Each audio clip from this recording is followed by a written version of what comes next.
Now, thankfully for me, all of these edges are the same, so I can work out whichever one I like. So I'm just going to pick one that's convenient for me. I'm going to choose my point of view coming from this angle.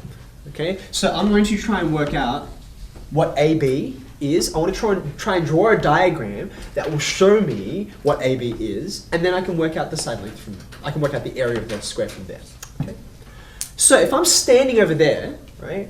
If you like, I'm standing behind this part of the pipe. It's still the same diagram, right? It's still oriented the same way. Okay. I'm looking at it side on. So what kind of shape do I observe? I observe a quadrant, right? What I'm doing is I'm looking right down through this quarter pipe. Okay. So therefore, I'm going to draw from my orientation. This is what I see. Okay. Here's my quarter circle. Okay. Now, where is AB, the current AB that I've drawn, on my diagram? Well, it's kind of, I've drawn it halfway up, yeah? So I have an AB like this. I've done them backwards. That's A and that's B. Okay? And this is the length I'm trying to work out. I also know that this height above the base, right? I'm just calling that H. So to work out AB, I just need one more piece of information. What should I add on here? Base. So I actually know this base, right? I actually will say that. I'll go ahead and say it. Because you can see that base comes from, this is the edge I'm looking at here, right? Which is A. But hold on, this is not just any shape, right? This is a quadrant, yeah? It's a quadrant. So therefore, the radius everywhere is also A, right? So I'm going to put this in here, which is A as well, okay? But because I've chosen to have flat slices, like that, I've just got a right angle triangle. That's really nice, okay? So I'm going to say, off of this, right? AB squared, that's O by the way, AB squared plus H squared equals A squared. You okay with that? That's Pythagoras' theorem in triangle OAB. What am I trying to find out here? What am I going after?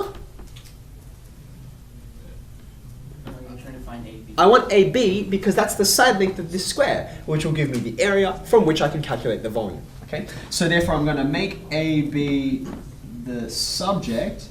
Now, ordinarily at this step, I would take the square root of both sides so that I have AB equals whatever. But in this case, I'm not going to do that. Why not?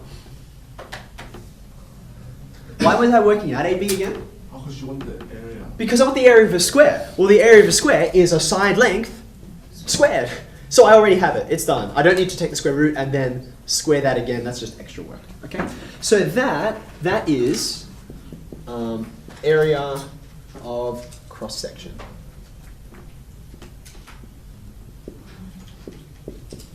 Please note, A is that constant. It is whatever the radius of this quarter pipe is, but H is variable. H is variable, and that's why you can see my delta H here. I'm going to integrate with respect to H shortly. Okay, I'm ready. The volume is equal to, all right, what is changing? What's shrinking? Delta H. As a consequence, because I'm thinking about H's, right, I'm going to integrate from, or I'm going to sum up the squares from H equals what to what? 0. Yeah, very good. When I've got H equals 0, that will give you the largest base here, right? So the area of that square, look at it, when H equals 0, the area of that bottom square is A squared. Look, there it is, right there. I already know what it is. And of course, so there's where I'm starting, when H is equal to, right at the top, it'll be A, right? What's the area of that square? 0. It'll be A squared minus A squared, which is 0. It's that point. Perfect. In here, I'm just going to be adding up all of these squares, right? But of course I need a thickness because I have a volume, which in this case is delta H.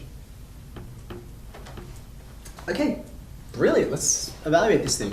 This is 0 to A of A squared minus H squared dH. Remember, A is a constant. So what does A squared integrate into?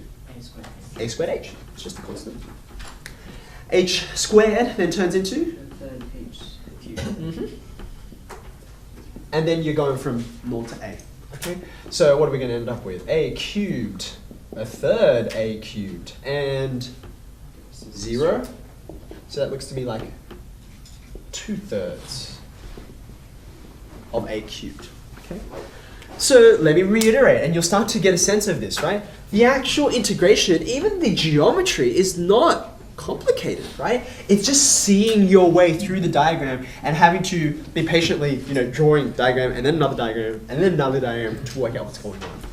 Now, like I said, depending on where this question appears in the paper, they will kind of hold your hand more or less. In this particular question in the HSC, they actually even gave you this diagram. So it's kind of like a lot of the mental work has been done for you. However, I think it's dangerous to fall into the trap of thinking, oh great, they've already given this to me. Drawing the diagram, constructing it, helped us to understand and make sure we knew what was going on. So there's an easy trap to fall into in that you can construct this incorrectly because you didn't construct this one, right? So even if they give you a diagram, I can't emphasize enough, draw your own one, it's very, very helpful. Okay.